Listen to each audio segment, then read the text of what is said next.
Hey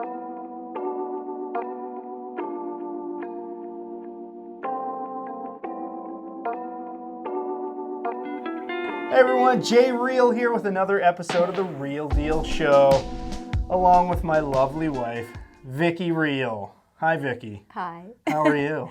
I'm good. Oh, good. It's my favorite thing to do. I know. She loves being on the Real Deal Show. I forced her to do this against her will, but the date right now is October, what is it, the 28th? 28th. And I just got back from Gran Canaria, where I was doing the webcast announcing, one of the 3 webcast announcers for the Fronton King. This is the final event on the IBC World Tour. And it took place over the course of 8 days. There were actually 6 days of competition. It was a 2-week window. They could have run the event, but it was pretty much pumping the entire time. So I thought now would be the time to do a recap of the event because a lot went down. We crowned world champions in both the men's and the junior men's division, and there was a lot of action that happened. So basically, I've given Vicki kind of some bullet points to cover here in this recap, and we're going to talk about it. Hopefully, you got to watch some of the webcasts. If you didn't, right there above at the top of your screen is a link to the IBC World Tour YouTube channel, and you can watch all the days of the event. The final day was amazing. Actually, every day was amazing. So, Vicki, go ahead. Lay it on me. Well, Do you have questions? Yeah, for me... Did you watch the webcast? Oh, yeah, heck Okay. yeah. I mean, for me, the contests and the waves and the competition, of course I love that. I used to do it all, but to me, it's also interesting to talk to you as a worker, behind the scenes and, how the event ran and what the riders were doing and where you stayed and how the spots were. And I mean, first of all, the waves. I mean, freaking phenomenal, right? Like pipeline and backdoor and the maneuvers these guys were doing. So tell us about the waves. Yeah, so, Fronton, if you've never heard of it before, is a reef break on the island of Gran Canaria in the Canary Islands. Canary Islands, just to give you a brief geography lesson, is an autonomous region of Spain. So essentially, it would be like Puerto Rico is to the United States. So they are under the umbrella of the Spanish government, but they do have their own government as well, and it's basically part of Spain. It's like a territory of Spain, you could say. Geographically speaking, it's about 62 miles off the coast of Morocco, the nearest island of that chain. So about 100 kilometers. So it's very close to Africa. It's not nearly as close to Europe, but the Europeans call it the Hawaii of Europe. And the reason is because it's very consistent. It's just outside of the tropics, so it's really just barely subtropical in terms of the latitude. The climate is kind of a Mediterranean climate, so it's pretty dry most of the time. It's not a super humid place. There are trade winds that are consistent there that blow from the northeast. And as far as swell window, it's wide open to everything in the North Atlantic. That includes all the hurricanes that form off of Africa and push away. And more specifically, the main swell generators are the low pressure systems that come off of North America into the North Atlantic and send swell to all of Europe. That includes Nazaré, of course, big wave location, all of France, Spain, Portugal, all those very wave-rich regions, even up in Ireland and the UK where they get tons of surf. So those swells make their way down to the northwest coast of Africa, and that includes obviously the Canary Islands, which are just offshore. So wide open to tons of swell. They run the event this time of year in October because it's super consistent, generally speaking, on a statistical scale. And you still have warm water. So the water temp while I was there was 74, probably, very comfortable. Little bit of breeze, so we would wear spring suits in the water just for the wind. But if you had a pretty high tolerance for wind. It's kind of like Hawaii in the winter in terms of water temp. Yeah, and that stretch where you stayed with all the, it seemed like North Shore, like tons of killer spots all along there. Yeah. Right? Right. So on that island of Gran Canaria, and by the way, there's surf on many of the islands in that chain. Fuerteventura, surf? Lanzarote, Fuerteventura, Tenerife, all have very good surf. Gran Canaria is chock full of surf, and it is kind of like the North Shore. There's a region on the north coast of that island, Gran Canaria, called Galdar. And Galdar is a town, but it's also a region. So there's a host of beach and reef breaks along that stretch that are very consistent. The wind, varies. It depends on the spot as to which spots are best on the prevailing northeast trade wind. But if it doesn't blow too hard, most of those spots will be good almost every day that there's swell. Excuse me. So Fronton in particular is this mushroom-shaped reef right off this little promontory of rock, and there's a cliff above it, and it's just right there adjacent to the town of Galdar. So it's a very unique wave, and it's, to me, ideal for bodyboarding. Like bodyboarders, they want ramps, they want wedges, they want barrels. They want rights and lefts. That has it all. The only thing missing is a sandy bottom. But if it had a sandy bottom, it probably would not break like that. So the reef, the way it's mushroom shaped, swells come in and they just wrap around that thing. You can take off on a wave and it'll wrap 45 degrees around the reef, and you kind of got to adjust your line to bend your way out of it, or there's a ramp as you come out. So it's a really unique spot. And as far as how the waves were during our stay, the first 2 days we were there, at least part of the waiting period, were the 15th and 16th. It was small.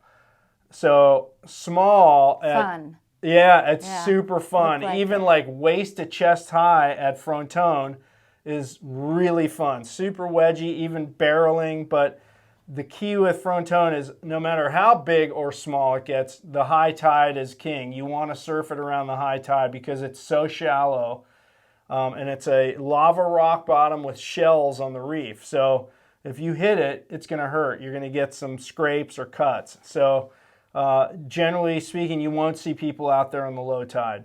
The bigger it gets, the more critical that is. So the event always centered around the high tide, 3 hours before and after the high tide. So they really had to make sure they ran the event, around that high tide zone. So the first 2 days, very small by Fronton standards. And then the third day of the window, the waves came up. So it was super fun, not giant or anything those first 3 days of the event. And we did, in fact, a couple of the days we had to run heats early in the morning and then again late in the afternoon, again centered around the two high tides because the low tide at that point was in the middle of the day. And then towards the latter part of the window, day 4, the swell came up huge. Like there was one of those giant Nazare swells in Portugal, and it just filled in like the North Shore of Oahu does, like where it just comes up like a foot every half an hour. Boom, boom, bigger, bigger, bigger. And it got pretty solid, like you wouldn't want to be out at Fronton. But some other spots, you mentioned other spots adjacent to that. There's a spot called El Agujero, and right next to it, literally 50 yards away, is La Guancha. Is it like around the corner? Yeah, like a quarter mile. Oh, that's where you stayed, right? I did not stay there. I stayed in Sardina, which is about a 10-minute drive away. Sardina is kind of a little port, little classic European port town with a beach that had no surf at all. But some of the other guys stayed there. So a bunch of the guys like Tanner, Robbie Berman, and Tristan and Craig Wetter eventually when he showed up. Those guys all stayed at El Agujero, right in front of it. And that wave, El Agujero, is kind of like Imagine backdoor pipeline with a deep water channel next to it. So you take off on this reef brake, very focused reef brake. You bottom turn, pull in this barrel. It spits you out, and you're in a deep water Paddle back out. channel. Yep, and you just paddle right back out. It's like a machine when it's good. So that is a low tide spot. So at low tide, it was firing, like barreling. And just 50 yards away, La Guancha better on the higher tide. La Guancha can't handle the really big swell though. So medium size to small size, La Guancha was really fun on the high tide. It's a wedgy wave with rights and some lefts on the smaller days. The lefts are good too. And it would barrel and then have a little wall you could do some turns on. So it's like bodyboarding paradise if you're a bodyboarder. Yeah. Do you think that's why a lot of people move there? Yeah, so good example. Like Amori moved there. Didn't Isabella? Isabella Souza, I don't know if she lives, she might live in Las Palmas, which is about a 40-minute drive to that area. Paul Banco. Paul Banco lives in Las people. Palmas. Do you think they move there because the waves are so epic? Well, people do. I mean, Amaury Laverne certainly did. He grew up on Reunion. And by the way, there will be a Real Deal show, or there is a Real Deal show where I interviewed Amaury about this a couple months ago. Look that up. Actually, I'll put the link right at the top here for the Amaury show. But yeah, I mean, it's just chock full of good waves, but more importantly, really talented bodyboarders. Yeah. There's so many good riders over there on Gran Canaria. It's, world class. And that's not just older guys, but younger guys and everything in between. It's a really strong bodyboarding culture on that island and has been for years. I went there 30 years ago with Mike Stewart and Paul Roach and later with Haoli Reeves, and the bodyboarding scene was super strong and still is there. So, where it's kind of slow and mellow in some places, there it's just rocking solid. Yeah, the juniors were phenomenal. My gosh. How old some of the juniors were? Like the 13, 14, youngest right? was 13. Yeah. And killing it. There were some as old as 18. The rule on the juniors is the beginning of the tour for the year, they had to be under 18. So some of them turned 18 during the year, but yeah, a lot of them were 16, 17, 15, and charging that gnarly spot, Fronton. Yeah. So anyway, the big swell came after the fourth day, and it actually got so big they couldn't run the next day. They basically called a lay day before the swell had even peaked.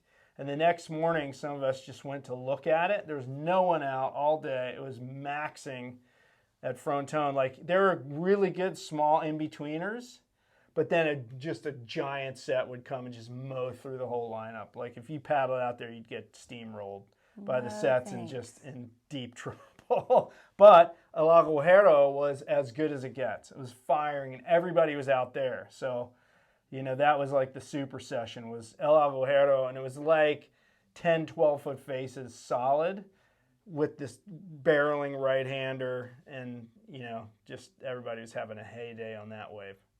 So, yeah, and then, of course, then the final day came, and the swell had dropped, so we had a lay day, and then it was coming up again on that lay day, and some people thought, it's going to be too big tomorrow, which was the day they ended up running, but the swell actually peaked overnight and was forecast to drop through the day, so they called it on for day 6. Good call. Yeah, you probably saw, I mean, they actually sent out juniors first, and those juniors were probably freaking out because it was heavy conditions, and the tide was still kind of on the low side, so a lot of guys were really tentative. And then eventually some guys broke the ice and started, charging. And we had a really high tide that day in the middle of the early afternoon, which is good. The higher the better on the tide. With that size of swell, made guys go for it, So. And the junior division, was it mainly made up of local Canary Island bodyboarder? Yeah, so the juniors, there's only a handful of events on the World Tour, the IBC Tour this year that had a juniors division. So essentially, yeah, there's a ton of Canarian riders. There was a couple Peruvians, a couple European Groms, and they all were. There was like 5 guys in the running for the world title because they all had the same amount of points, and there was 5 guys in the running for second place, and because there's only a few events, and some of the riders couldn't afford to travel to do the events, but if you wanted to win the title, you had to do the Fronton King. So that's why some riders had actually flown there to try to win the world title. So that race was wide open. Yeah. So speaking of locals, you talked about the up-and-coming juniors. You met some old-school bodyboarders. You mentioned you went there with Mike and Roach, 30 years ago, is that what you said? Mike and Roach 30 years ago. So you told me about people that would come up to you going, J. Reale, I remember you. I like the accent there. It's really good. Do the accent. Yes. I had a ton of guys coming up to me that I had met back in those days, and some of them actually had photos they brought to the contest site. Did you have hair then? 30 years ago? Yeah, what do you think? So that's before I was married, so yeah, I had hair then. So anyway, they would actually bring photos of me and them, and they're like little Groms, like 8, 10, 12 years old, and there I was probably around 23, 22, 23, and then, they would say, hey, can you sign this photo? This is us 30 years ago, and I would sign it. That's cool. There was a language barrier. My Spanish is pretty rudimentary. I can speak it okay and understand it barely. It's embarrassing because I took it in school many, many years ago when I was in junior high, which is back when dinosaurs roamed the earth. And so I don't remember all my Spanish, but I'm always trying to retain some of it.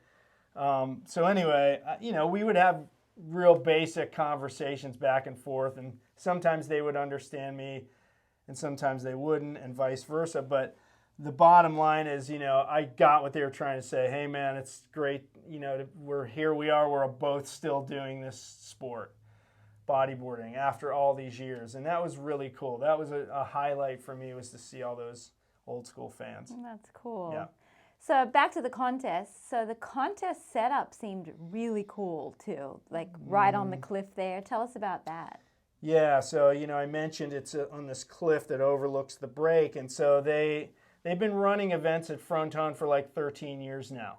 But the event was called Fronton King for the first time in 2013. So this is the 10th edition of Fronton King under the same group of promoters and organizers, led by Danny Hernandez. So they have it wired. They have this killer scaffolding set up with the judging booth and the broadcast booth and the announcer's booth. By the way, the beach announcer was Reale Jimenez, who is an old World Tour guy that was from our era. He used to compete on the World Tour.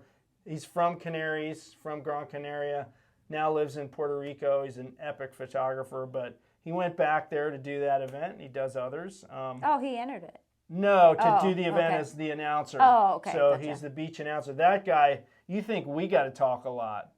I mean, he's like nonstop for 8 hours, 6 to 8 hours a day. Like with the commentators for the webcast, we go back and forth. You talk for a minute, you rest for a minute, talk for a minute, and then you have, a little break. But he's like only him the whole day and doing, English and Spanish. So hats off to you, Reale, if you happen to watch this. Yeah. And super cool to see him again.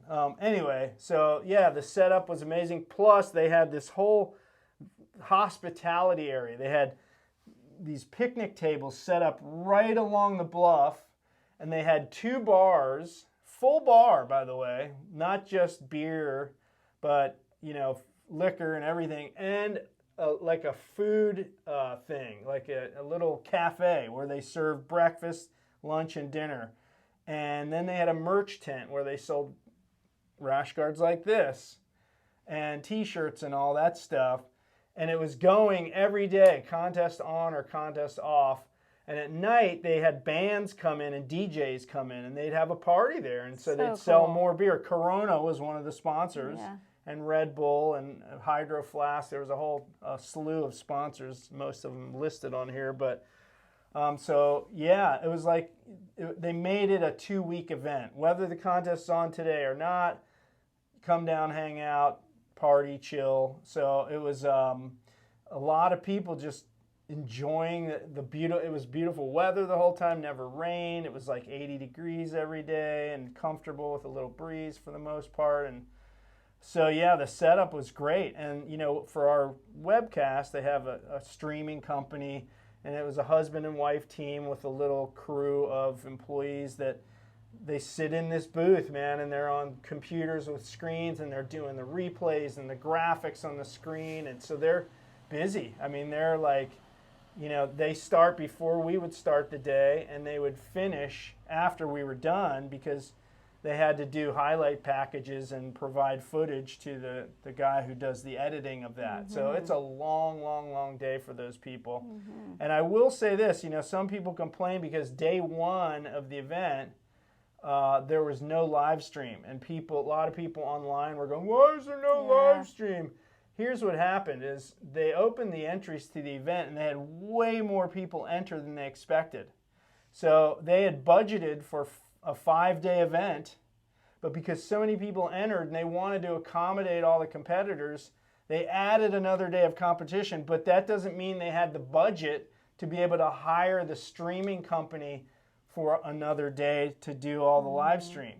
Mm-hmm. So that's why there weren't 6 full days of live streaming. There's 5. So yeah, it just came down to them wanting to accommodate all the competitors and just opening it up, so that more people can compete. There was like 170 competitors in the event. Yeah, so and that didn't that's even only have 2 divisions. Yeah, they didn't even have drop knee or women's. Yeah, so it was huge. Yeah. Anyway, customers pulling up in front of the building. But let's move on to the contest. Hold on, scene. Is there a note? Yes, so they know? there Okay, is. good. Yes. Okay, so sorry. Sorry for the interruption, folks. Back to it. So, you're behind the scenes. You got to see all that. And, I mean, it sounded like you worked hard, too. You were working a solid, 8-hour day, were you? Yeah, so the days that the event went off, we worked between 6 and 9 hours a day. So we would have to get there 45 minutes before and kind of get situated and figure out the beats, meaning the main points we wanted to cover. And then we'd start the webcast, and we didn't have an interviewer. Sometimes at these events you have someone who can do the post-heat interviews, but we didn't have that. So we had the 3 of us, that's Bego, Martinez, and Ale Barbosa, and myself, when we had our heat off, because you do 2 heats on, 1 heat off. It wasn't a heat off. You had to go down and wait for the rider who won the heat to make their way up the cliff. And sometimes that took a long time, especially when it was big. They had to go to this town a quarter mile down the coast to get out of the water. Oh my gosh. Because it was so hectic getting in and out of the lineup there, which I'll explain in a minute, we had to just sit there and wait for him. And so you couldn't really go anywhere. If you had to go to the bathroom, you basically have to run and run back because the rider could come up the cliff and you had to be there. And then, 20 minutes gone, you got to be back in the booth. So, yeah, I mean, it's the days we worked, we worked. Mm-hmm. I mean, you're talking for 6 to 8 hours with a 20-minute break every hour. Except from talking full on.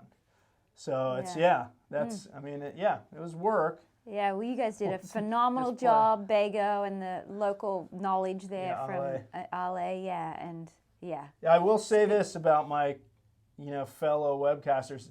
Bego is kind of in charge of the webcast, and she is super dedicated to doing that job professionally and cares so much about the image of bodyboarding and where it's going. She really, really takes that gig seriously, and my thanks to her for bringing me into the fold and inviting me to the events. Mm-hmm. And how many languages does she speak? She speaks obviously fluent English and or fairly fluent English, and she's native Spanish speaker, but she can speak Portuguese and French, basic, enough to get by for sure. So super impressive, man. I mean, so hats off to you, Bego, if you happen to watch this.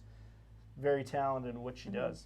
You talked about the waves, and you touched on getting swept down the beach. It's pretty gnarly, like coming in. Some of the footage I saw that you posted. Getting in and out is nuts.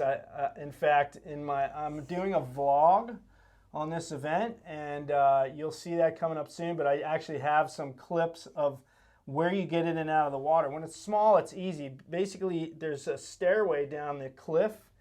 And you go down the cliff, and there's sort of what they call a keyhole. It's like a deep spot in the reef where you can jump off the edge of the rocks into this deep spot and just paddle straight out. And likewise, when you come in, you paddle into this deep spot, and then you wait for a surge of water to sort of like lift you up onto the reef, and then you walk and there's over no barnacles or no, not in that section. Yeah. It's like kind of mossy.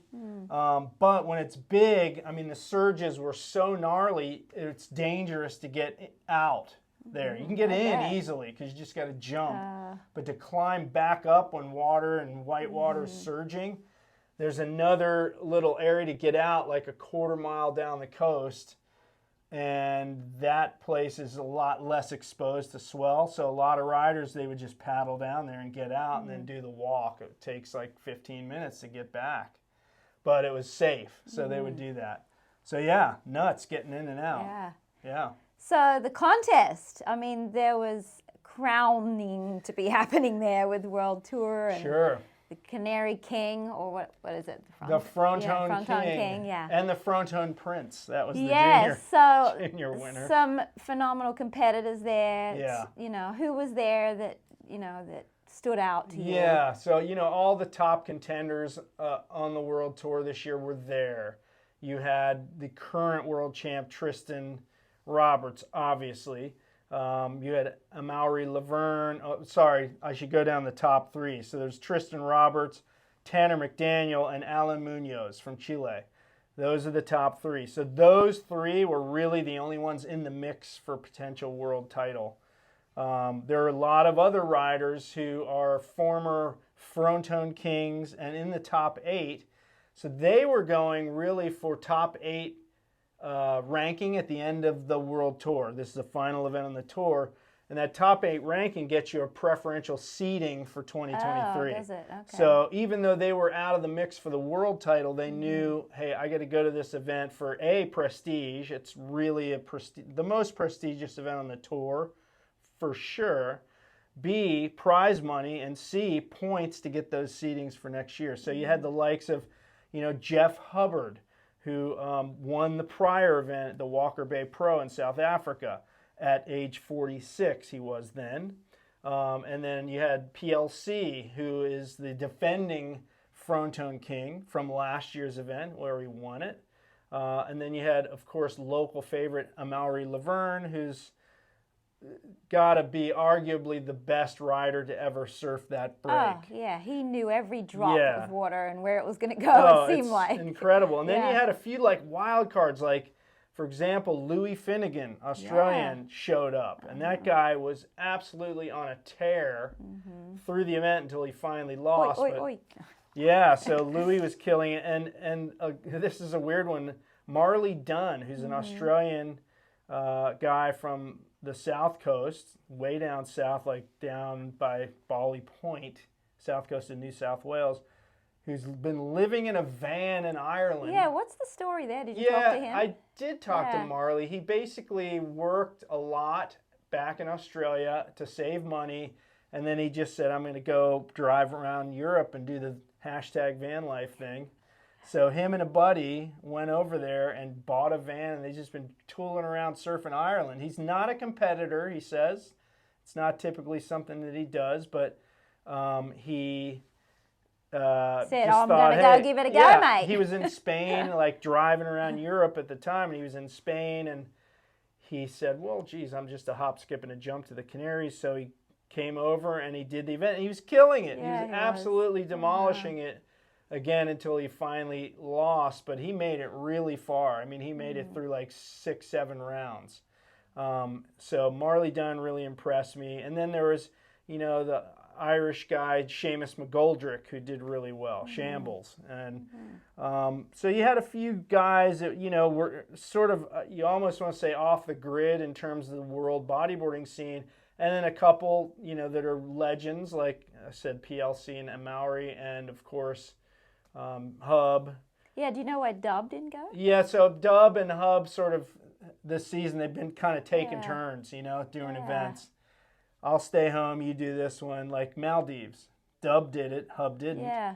Walker Bay Pro, Hub did it, Dub didn't. Yeah, but Dub's probably in the top 8, was he? Well, I don't know about the rankings, to be honest, where Dub stood in the rankings for that. But in any case, so that, there was a ton of talent. You had Maxime Castillo from France. You had a ton of riders from South America, and of course the locals. So many good local riders. You had the list is so Gabriel long. Molina. Well, Gabriel Molina is one of them, and we'll talk about him in a second. But you had, the names like Dylos Rodriguez. You had Hub's team rider for Hubbard's, Jonathan. Jonathan, I'm so sorry. Your last name has slipped my mind. But tons of local riders. The juniors division, you had David Perez Miranda, who just was killing it. That's a name you're going to be wanting to remember for the future. Mike Caliense, another name. Look out for these kids, man. They are world-class bodyboarders. So you'll see their names in the future for sure. Just super impressive. So many good riders. Yeah.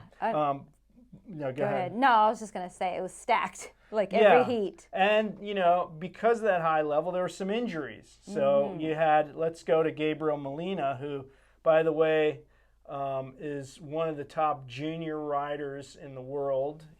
He won the event in Maldives, and he's now aged out of the juniors division, but he did both the juniors and the men's division, got pretty far in both, but he actually got injured after day 4 when the swell was coming up, real big swell was coming up. He was surfing Agujero, and he ate it, and the wave pulled his leash down over his arm, and the cuff of his leash gouged his arm and ripped a hole in his arm. He had to get stitches, and he had to show up the next day to compete. So he had it all wrapped up.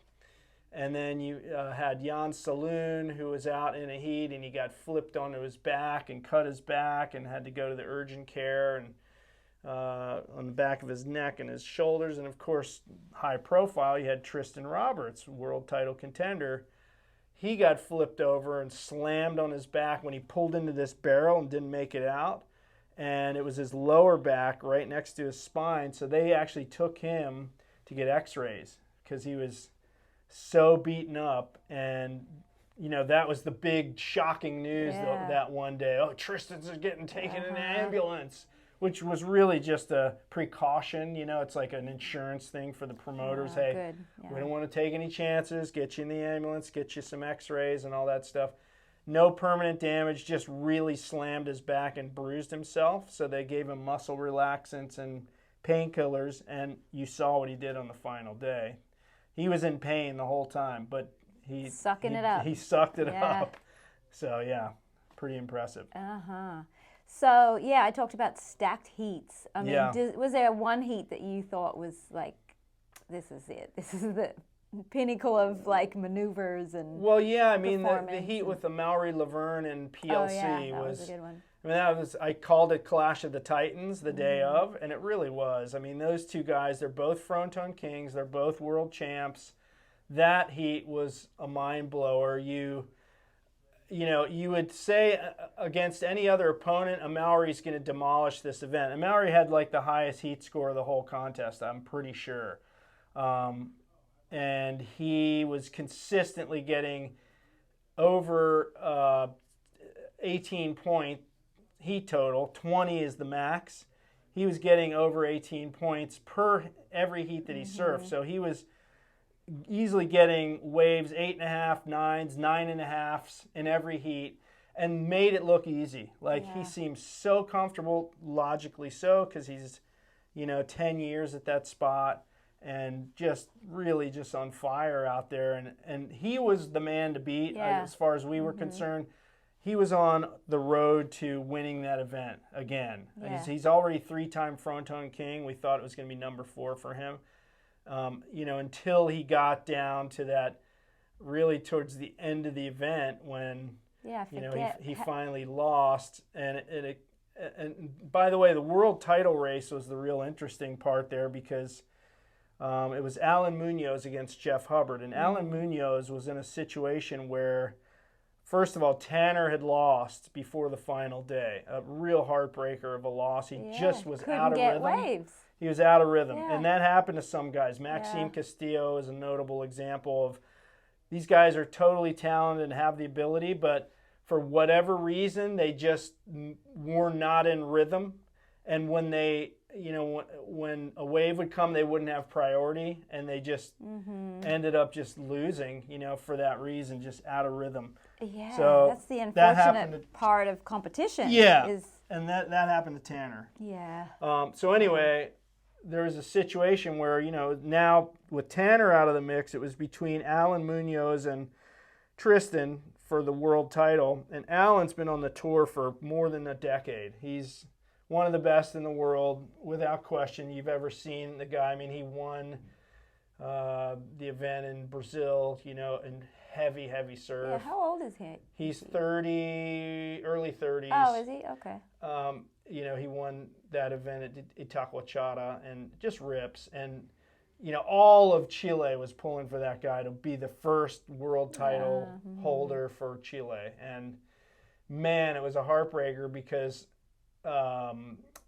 Hub took him out and in the process paved that heat. When Hub took him out, that's when Tristan then mathematically became world champion. It was before the final, by the way, so it was like in the quarters or something. So Hub, and that happened with Tristan the last time he won the world title in 2019. Hub took out PLC in an early round to pave the way for Tristan to win that world title. So, I said it in the webcast, Hub was inadvertently the henchman to the world title for Tristan Roberts. Did Tristan pay Jeff to come? Yeah, I know. I said beers are on Tristan for Jeff, for like the next. Hey Jeff, come over, year. brew. Yeah. You gotta take out some of these guys for me. It was nuts. So anyway, so then once Tristan had secured the world title, that was exciting. It was great. He's sitting there next to his girlfriend, and emotional. He won it, and he was very emotional. And a lot of us thought, well, he's got the world title in the bag. He has the injury. But now he made it to the final. He actually started surfing better and better as he built momentum as he went to the final. And then in the semifinal, he just absolutely tore the bag out of it. And then when he got to the final, he was literally leading the whole final. Yeah. And with about 2.5 minutes to go, Jeff had priority. And I made the call on the webcast. I said, look, 2.5 minutes left. I guarantee I'm going to make the call now. Jeff Hubbard will get a wave score higher than 8 in the next 2.5 minutes. And he needed like a 9.1 or something like that, like a really astronomical score, but not out of the question. A lot of heats had been decided in this event in the closing minute. Yeah, they were. So Hub, got the wave that went viral where he launched that super sky-high ARS and landed it and got the score he needed and took out Tristan to win the Fronton King event. So, there were no losers. Tristan won the world title and got second place in the event. Jeff won the event and became Fronton King for the first time since he won the very first event held at Fronton in 2010, which was not a Fronton King. It was called something else, like the Wild Wave is what they called it, I think. But Jeff had won that event.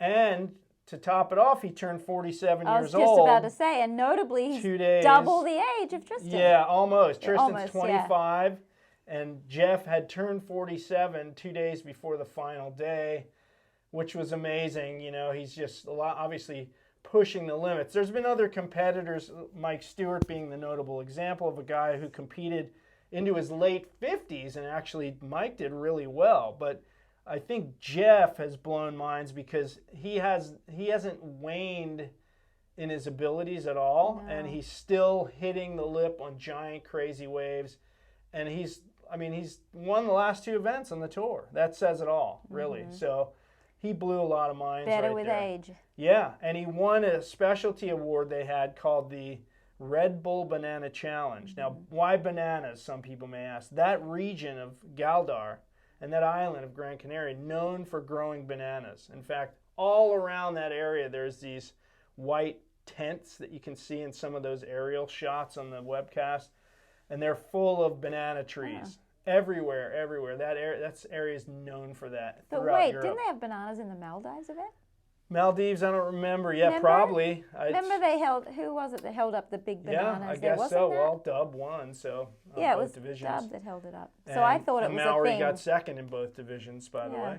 way. So yeah, maybe I don't know. It's not a thing for IBC. It just yeah. happened to be a regional thing, maybe at both Yeah. events. But yeah, so the Yeah. banana challenge was whoever did the best air throughout the course of the whole contest got $1,000 and that giant bunch of bananas. And so they obviously gave that to Jeff, who did it at the very end of the contest. And there was a ton of big airs throughout that event. Yeah. There's some others that could have been in contention, but that one was really the one that rocked the whole bodyboarding world. Who I decides guess. that? The judges?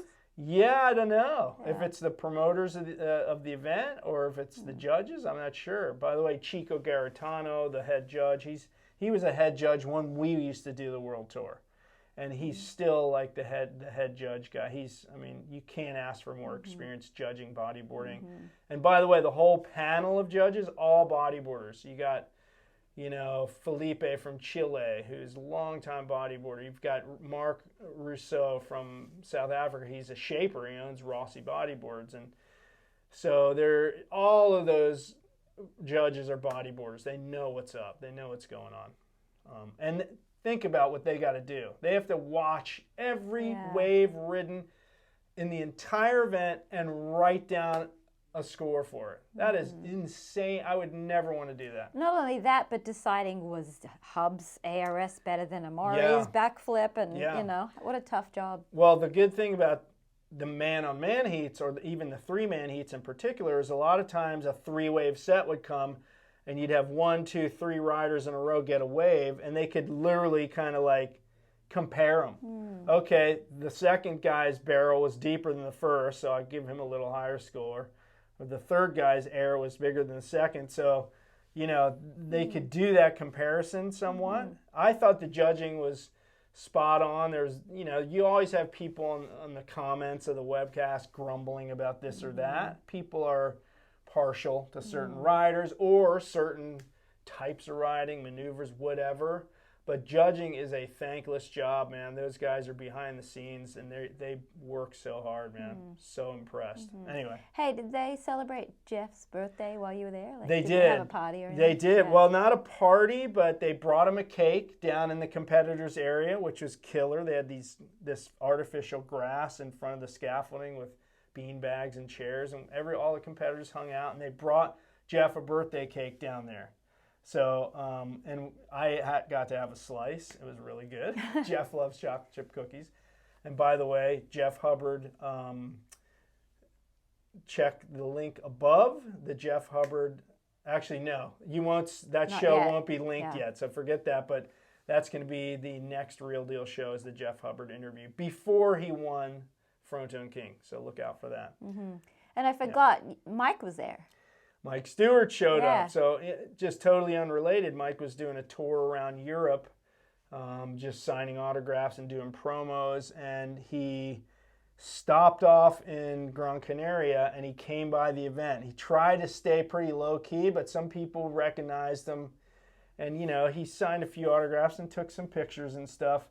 But he was injured, right? He was injured, so he wasn't able to surf, and he was only there for a couple days and kind of in and out real quick. He didn't have access to the competitors area because he wasn't in the event. So he kind of, hung out under one of the tents and chilled out and watched the event. But, probably more for support of Tanner, his team rider, to see if Tanner could take the title out. But, always good to see Mike, First time Mike and I had been together there in 30 years. Yeah. Which was I'm sure he wanted to go get McDonald's with you, huh? I actually said that to Mike. I said, Mike, you want to go get some McDonald's? And because if you look at one of my prior shows, early shows, I talk about our Europe trip and how Mike and I almost came to blows over me wanting to eat at McDonald's. That's a whole nother story. Anyway, so yeah. So I think that covers it. The only thing we haven't covered is your travels. You need to tell everyone about your travels. Well, so the Canary Islands, I mentioned geographically at the beginning of this show where it is. So the routing for me involved 3 flights. I don't get to buy my ticket because I'm working for the event, so they buy my ticket. They get to choose, I would assume, the cheapest possible itinerary, which means sometimes it's going to be more than just a couple of flights. So anyway, going over there smooth, no problem. I flew to Dallas, then Madrid, then Las Palmas, which is the city in Gran Canaria where you land.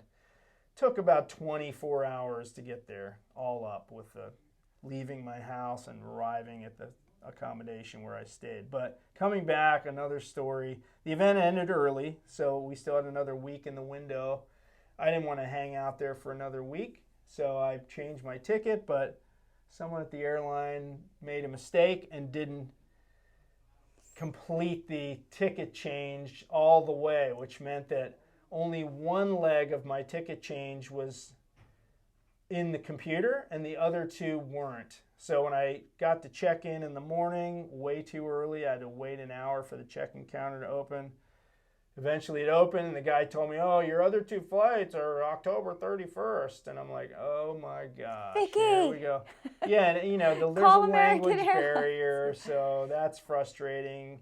I'm trying to convey to him what's going on, and the guy's, trying to convey to me what he sees. And anyway, the long and short of it was I basically had to get to Madrid and try to figure it out, how to get home. So I landed in Madrid, and I just didn't have time to make what was my original flight because I had to check my bag only to Madrid. So I had to retrieve it, and I missed my connecting flight, so I had to go through a series of lines and counters and customer service people, and eventually got booked on to get back home into a different airport slightly further away from my house and much later than originally planned.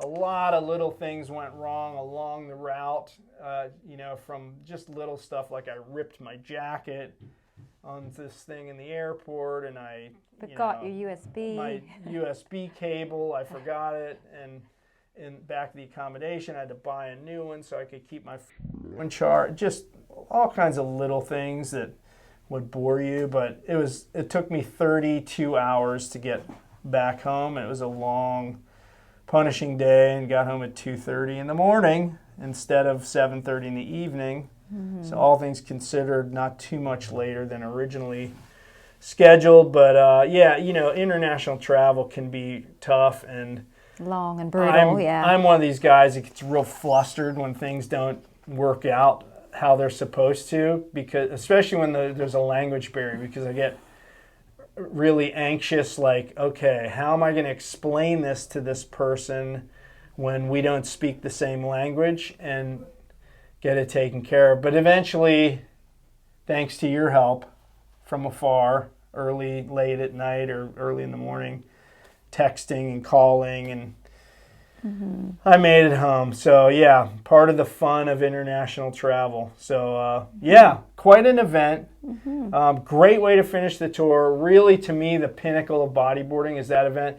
I listened to Informed podcast, by the way, and they were debating whether Pipeline was still sort of the place where you want to wrap up a world tour. And there was a debate, Pipeline, Fronton. To me, Fronton is it, because it offers something for everyone. There's rights and lefts. There's wedges, barrels, and ramps. Pipeline is mainly a left. Obviously, you get days where backdoor can be really good, but Fronton is a very short, focused, high-performance bodyboarding wave where there's a lot of action. There's not a long paddle back to the peak like there is at Pipeline. You know, there's not days where it's just lefts and the guys who excel on rights are at a disadvantage. So it's, to me, it's like really a great place to wrap up the IBC tour. Do surfers surf that place? Yeah, so I asked that, and they said, yeah, there's a couple really good locals that will stand-up surf it. Not many, but a couple. It's a slab, so you have to be really skilled to ride a surfboard at that place. Like, you got to get up to your feet fast. There are waves that kind of push across like a side wave, and then you backdoor the main peak. Much easier to get into on a surfboard, but you really have to know the wave to know where to sit to get those kind of waves, those chip-in waves.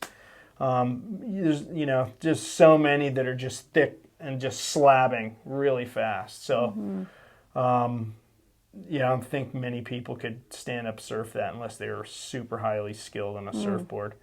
But all the locals I met, you know, they're all very nice, super accommodating.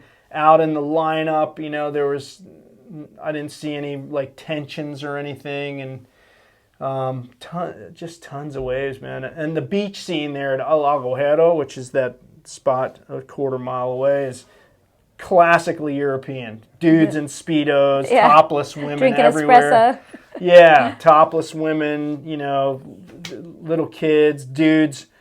Big old dudes with giant bellies and Speedos fishing, and just like you feel like you're on the Mediterranean coast of Spain there. It's very Euro, you know. So no hotels. There's like guest houses and hostels and some Airbnbs, and, you know, just not like an American resort area in any way, shape, or form.